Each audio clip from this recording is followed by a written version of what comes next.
You were my heir. He whispered this, apparently after proposing to her while she was unconscious in an ICU bed following an attempted murder. Romantic, or just medically inadvisable? Medically inadvisable. It's creepy. It's like marking your territory while she can't even say, "Get away from me, you weirdo," which, frankly, she should have been saying for years. Welcome back to Heart Book Radio, the only book show that requires a tetanus shot afterwards. And today we're diving into Falling Embers by Cowles, which, let me tell you, is about a firefighter who finally notices the girl next door, right after his first marriage goes up in smoke and someone tries to turn her into actual falling embers. That is surprisingly accurate, if crudely put. The premise revolves around Hadley Easton, who has harbored a lifelong affection for her brother's best friend, Calder Cruz. Affection. She was obsessed. Like my neighbor Mrs. Higgins is obsessed with finding out who keeps stealing her garden gnomes. Anyway, this Calder clown, Mr. Hotshot Firefighter, marries someone else, has kids. Then, oopsie, divorce. And suddenly it's, "Oh, Hadley, my delicate flower. It was you all along. Give me a break." It does present a central conflict that readers seem vehemently divided on. Is it a testament to enduring love finding its moment? Or is Hadley accepting the consolation prize? A sort of romantic sloppy seconds? Sloppy seconds. This is not a buffet. This is years of pining while he's playing house with wife number one. What was she doing, just sitting by the phone? Knitting booties for his kids with another woman, hoping things went south. That's not love. That's like rooting for your team by hoping the other team gets food poisoning. It's pathetic. While I wouldn't use the term pathetic, Hadley's passivity is notable. She endures not only Calder's romantic detour, but also a mother whose toxicity could power a small city. Apparently, the mother uses a past family trauma, a kidnapping, as justification for lifelong emotional abuse. Oh, the mom. Nightmare. Absolute garbage person. Makes my Aunt Sophia look like Mother Teresa, and Sophia once tried to run over my uncle's prize, winning poodle. This book mom. She's paranoid, controlling. Hadley should have moved to another continent, changed her name. Instead, she sticks around, taking crap from Mommy Dearest and waiting for Captain Oblivious to get a clue. Calder isn't without his complexities. The hot single dad archetype is certainly at play, shielding him somewhat. But his decision to marry someone else while allegedly harboring feelings for Hadley, however latent, raises questions about his emotional intelligence, or perhaps his decisiveness. Decisiveness.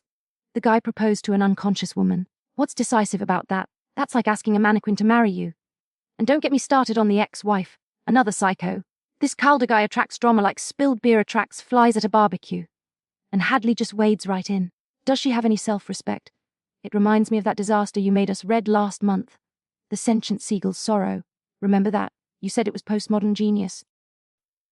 The Sentient Seagull's Sorrow was a nuanced exploration of existential dread, which clearly went over your head.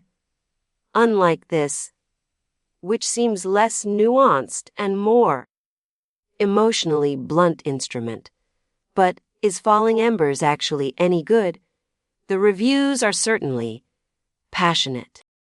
Passionate? They're like declarations of war. I saw one. This lady was spitting fire. Nope. Pining after a married man is disgusting. Did you wait for your chance in case their marriage doesn't work out? That's sick. See, sick. This reviewer gets it.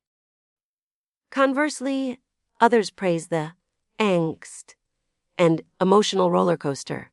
1 5-star review declared, "You're this explosion of light in a world that's mostly gray," which sounds less like romance and more like a diagnosis for photosensitive epilepsy. Explosion of light, please. He treated her like beige wallpaper for a decade.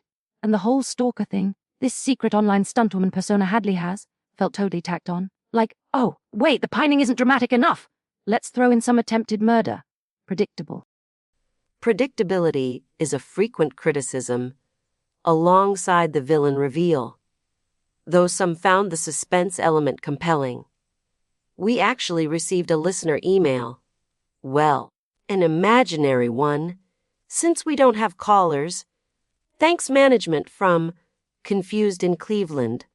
They ask, if Calder were a sandwich, what kind would he be? Easy.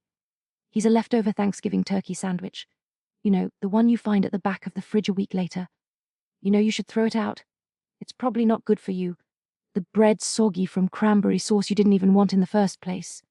But you're hungry, and it's there. So you eat it anyway and regret it later. That's Calder.